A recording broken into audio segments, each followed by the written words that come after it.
बिस्मिल्लाहिर्रहमानिर्रहीम। अल्हम्दुलिल्लाह, जहाँ दुनिया भर में 14 अगस्त के हवाले से जश्न आज़ादी आज मनाया जा रहा है, तो मैं बिला ताख़ीर साइमा रानी को बुलाऊंगा कि वो आज प्रोग्राम का आगाज़ करें और यहाँ क्या कुछ होगा वो भी हमें बताएंगी। कुछ मिलियन गाने भी हैं, हमारे फ़नकार जो पाकिस्तानी यहाँ पे हैं वो भी शामिल होंगे। तो आपकी भरपूर तालियों में मैं साइमा रानी को बुलाऊँगा। जी साइमा रानी आइए। बहुत शुक्रिया तारिक साहब। बिस्मिल्लाहिर्रहमानिर्रहीम। सबसे पहले मैं आज के तमाम मेहमानों को खुशामदीद कहती हूँ और आपकी तशरीफ़ आवरी का बहुत शुक्रिया। आज जो हमारा प्रोग्राम है वो आपको पता ही है, 14 अगस्त के हवाले से, जश्न आज़ादी के हवाले से जो है वो तरतीब दिया गया है। तो आगाज़ करते हैं आज के प्रोग्राम का।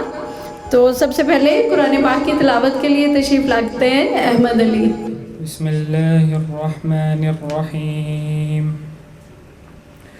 वल्फज्र वलयालिन अश्र वश्शफ़अ वल्वत्र वल्लैलि इज़ा यस्र हल फ़ी ज़ालिका क़समुन लिज़ी हिज्र अलम तर कैफ़ फ़अल रब्बुक बिआद इरम ज़ातिल इमाद। सदक़ल्लाहुल अज़ीम। हमद के चंद अशार हैं जो मैं आपके सामने पेश करूँगी।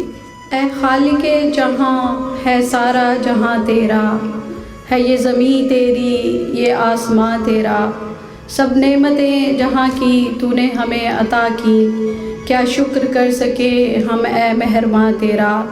तू साने जहाँ है कुदरत तेरी अयां है, हर सनत एक निशां है और तू बेनिशां है, हर वक्त ज़िक्र तेरा या रब करे न क्यों हम, दिल मुतमईन हो जिससे वो है बयां तेरा। तौफीक दे खुदाया हमसे हो तेरी अताअत, ये सर रहे हमारा और आस्था तेरा। ए खाल के जहाँ सारा जहाँ तेरा, है ये ज़मीं तेरी ये आसमां तेरा।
अब आपके सामने अपने ख्यालात का इजहार करने आ रही हैं नूरुल ऐन।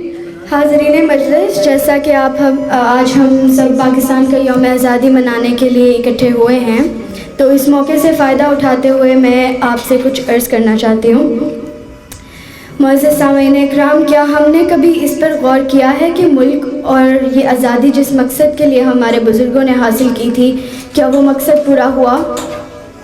अगर नहीं हुआ तो क्यों नहीं हुआ? क्या इस नाकामी का ज़िम्मेदार कोई एक शख्स है या कोई एक इदारा या कोई एक जमात है? हाज़रीन इकराम, मैं अर्ज़ करूँ कि अगर हम सियासी वाबस्तगी से बालातर होकर इंसाफ की नज़र से देखें तो यकीन करें हमें पता चल जाएगा कि इस नाकामी का हम बतौर कौम ज़िम्मेदार हैं। हम अपनी ज़ात, अपनी मुफाद, अपनी पसंद और नापसंद और अपनी ख्वाहिशात को तरजीह अव्वल रखते हैं, और मुल्क को तो खैर हम किसी तरजीह में रखते ही नहीं।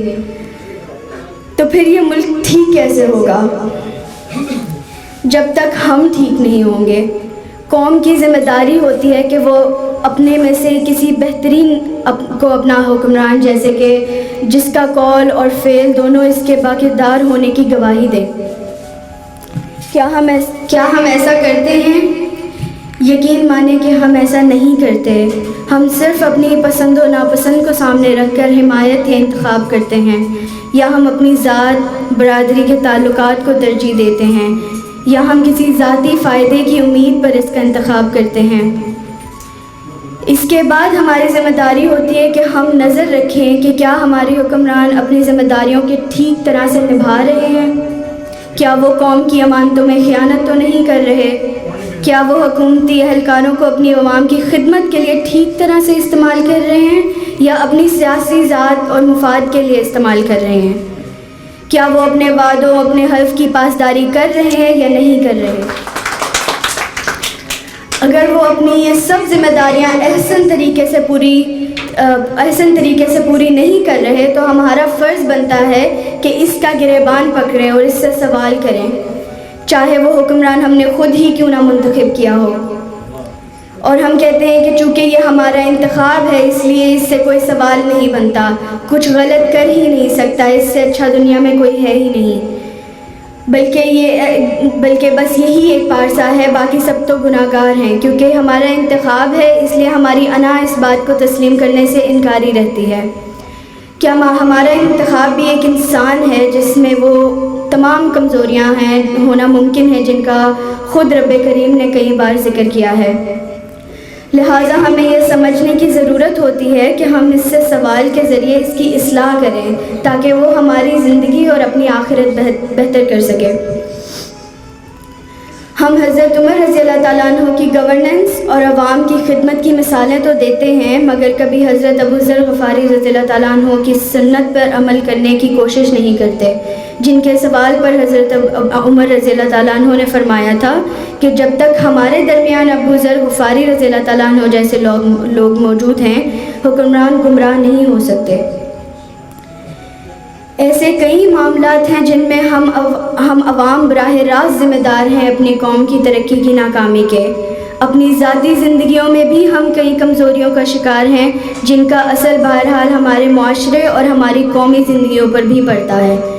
इसलिए अगर हम सबसे ज़्यादा इस्लाह की किसी को ज़रूरत है तो वो हम सबको है। दूसरे लोगों या हुक्मरानों को कोसने से पहले हम लोग को खुद अपने गिरबानों में झांकना चाहिए कि हमें अपनी कौमी तरक्की में क्या किरदार अदा करते हैं। हम में से हर एक इस मुआशरे में कोई ना कोई किरदार है जो हमें पूरा करना होता है, जिससे ये मुआशरा तश्कील पाता है। तो हम देखेंगे कि बतौर एक तालिब इल्म क्या हम हसूल इल्म और फिर इस पर अमल से ही कोशिश कर रहे हैं। बतौर वालिदैन क्या हम अपनी औलादों की सही तरबियत कर रहे हैं कि वो आगे चलकर इस मुआशरे और इस मुल्क को कौम के बेहतर फ़र्द बन सकें। बतौर नौजवान क्या हम इस मुल्क और कौम के लिए वो मेहनत और ख़िदमत सर अंजाम दे रहे हैं कि हमारा मुल्क भी दुनिया के बाकी तरक्की याफ्ता मुल्कों में शुमार हो सके। मुअज़्ज़ज़ हाज़रीन इकराम, यकीन जाने कि अगर हम ईमानदारी से अपना जायज़ा लें तो यकीनन हम इन सब सवालों का जवाब बतौर कौम नफ़ी में मिलेगा। तो फिर हम हुक्मरानों या किसी और से अपनी नाकामियों का सिला क्यों मांगते हैं।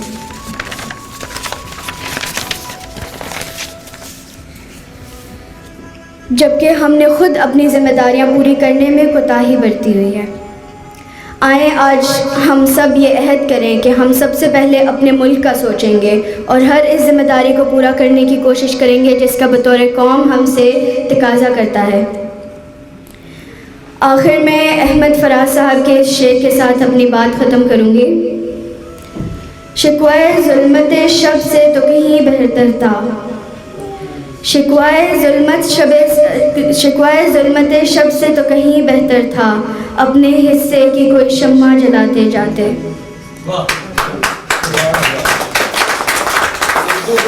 यकीन करें कि अगर हम सब अपने हिस्से की थोड़ी थोड़ी शम्माएँ भी जलाना शुरू कर दें तो कोई वजह नहीं कि हमारा मुल्क तरक्की ना करे। आप सबकी समातों के लिए बहुत शुक्रिया। पाकिस्तान जिंदाबाद। Thank you Noorullah.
उधर देखो सामने। Thank you. अच्छा जी, आप मुझे बताएंगे कि पाकिस्तान का कौमी नारा कौन सा है? इसका जो जवाब है ना वो ये है कि इत्तेहाद, ईमान और तस्लीम, ये हमारा कौमी नारा है। ठीक है। हाँ, तो आपको पता है कि पाकिस्तान के कौमी शायर कौन से हैं? अल्लामा इकबाल। अय्वा, वेरी गुड। लाएंगे गिफ्ट बच्चे के लिए।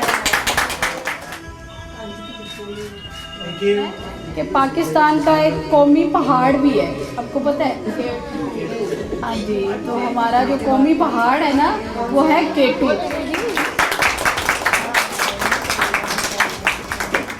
करारदाद पाकिस्तान कब पेश की गई? 23 मार्च 1940। पाकिस्तान की जो सबसे बड़ी यूनिवर्सिटी है वो कहाँ वाक़या है और कौन सी है?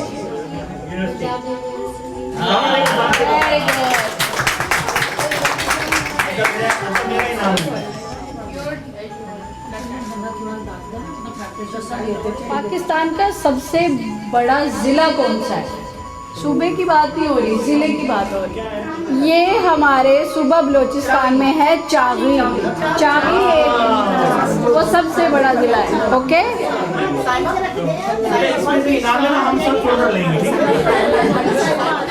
अच्छा जी, पाकिस्तान का सबसे बड़ा म्यूज़ियम कौन सा है और किधर है, कहाँ वाक़ है? Thank you. जी, लाहौर का जो पुराना नाम है वो क्या है? महमूदाबाद। अय्वा, वेरी गुड। हाँ जी, तो पाकिस्तान का सबसे करीब और गैराबाद शहर जो है,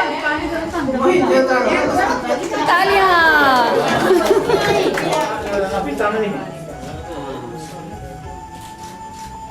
जी, मैं सवाल दोहरा देती हूँ कि पाकिस्तान के सबसे लंबी सरहद किस मुल्क के साथ है? तालियां।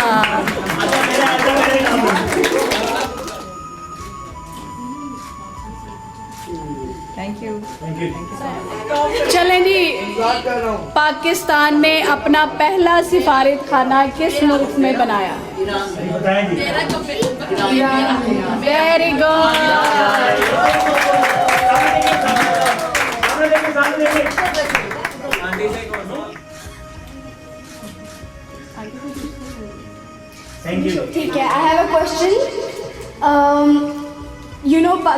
का कैपिटल इस वक्त इस्लामाबाद है, बट बिफोर इस्लामाबाद क्या कैपिटल था?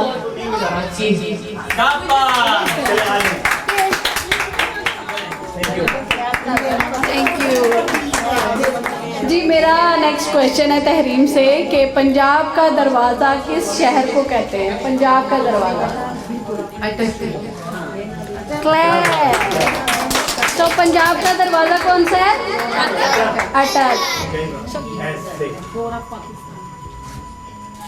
मुझे हमारी नमाजों के नाम बता दें। 5 कौन कौन सी? फजर, जोहर, असर, मगरिब, आइशा।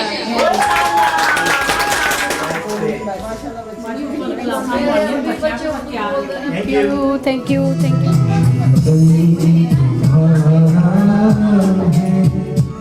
तुम हो पास बारिश के, ये चमन तुम्हारा है, तुम हो नगमा इसके, इस चमन के फूलों पर रंगो आब तुमसे है, इस ज़मीं का हर ज़रा आफ़ाब तुमसे है, ये फिज़ा तुम्हारी है, बहरों तुम्हारे हैं, कह के शान के ये जाने रह गुज़र तुम्हारे हैं, ये वतन तुम्हारा है, तुम हो पास बारिश के।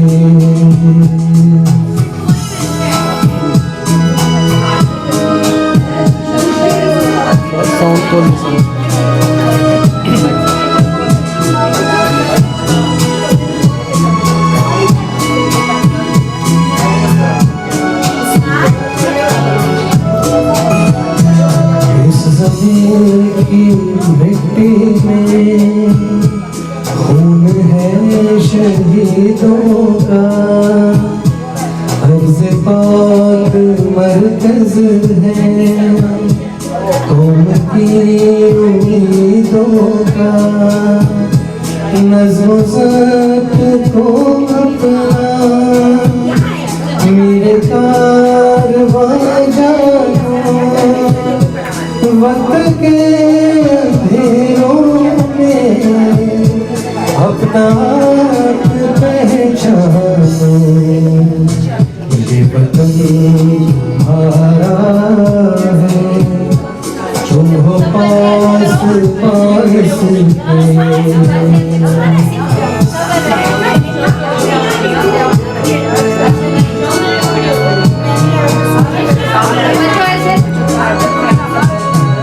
ज़मीन मुक़द्दस है, माँ के प्यार की सूरत, इस चमन में तुम सब हो, बुर्गवार की सूरत, देखना गवाना मत, दौलते यतीमों को, ये वतन अमानत है, और तुम अमीर हो, ये वतन तुम्हारा है, तुम हो पास बारिश के।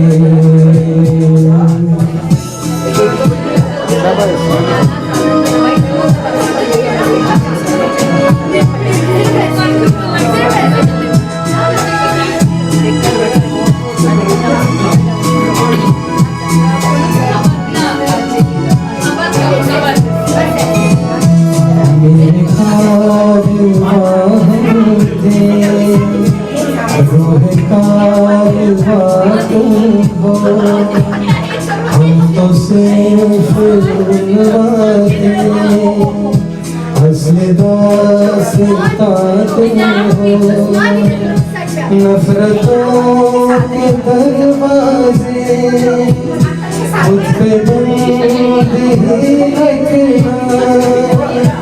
इस वतन के परचम को सर बुलंद ही रखना।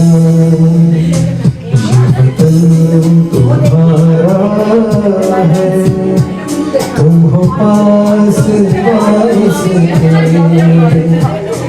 चमन तुम्हारा है, तुम हो बारिश के,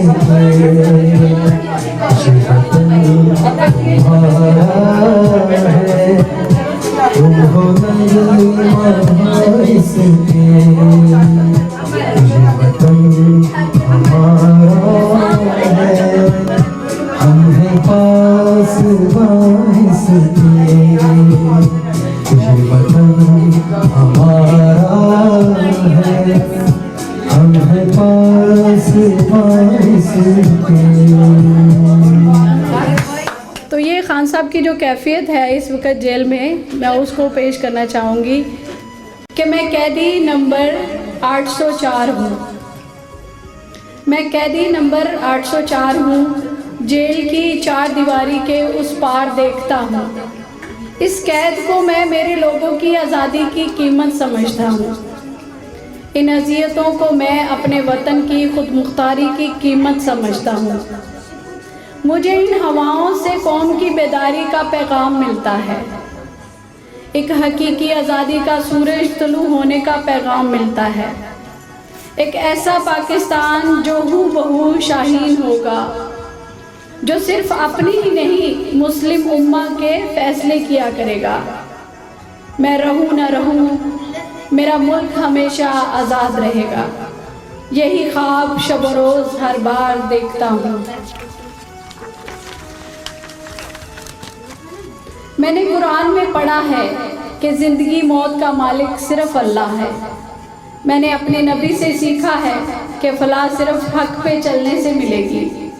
मैंने अपने नबी से सीखा है कि फ़लाह सिर्फ़ हक़ पे चलने वालों के लिए ही है और उन्हीं से मिलेगी। दुनिया के सारे दौलतमंद भी मेरा ईमान ख़रीद नहीं सकते। दुनिया के सारे दौलतमंद भी मेरा ईमान ख़रीद नहीं सकते। मेरी जान तो ले सकते हैं लेकिन अपना ग़ुलाम नहीं कर सकते। मैं ग़ुलाम हूँ तो सिर्फ़ अपने रब का हूँ, सिर्फ़ उसी से मदद मांगता हूँ और अपनी कौम का एक दूसरे के लिए प्यार मांगता हूँ। मैं कैदी नंबर 804 हूँ, जेल की चार दीवारी के उस पार देखता हूँ। उस्मान इस वक्त मौजूद हैं, वो आपसे कुछ बात करना चाहते हैं। Assalamu alaikum everyone. Today we are celebrating Pakistan's Independence Day. Pakistan is our dear homeland. Pakistan got freedom on 14 August 1947. Quaid Azam is the founder of Pakistan. I am proud to be a Pakistani. I love Pakistan. Pakistan live long. Pakistan Zindabad.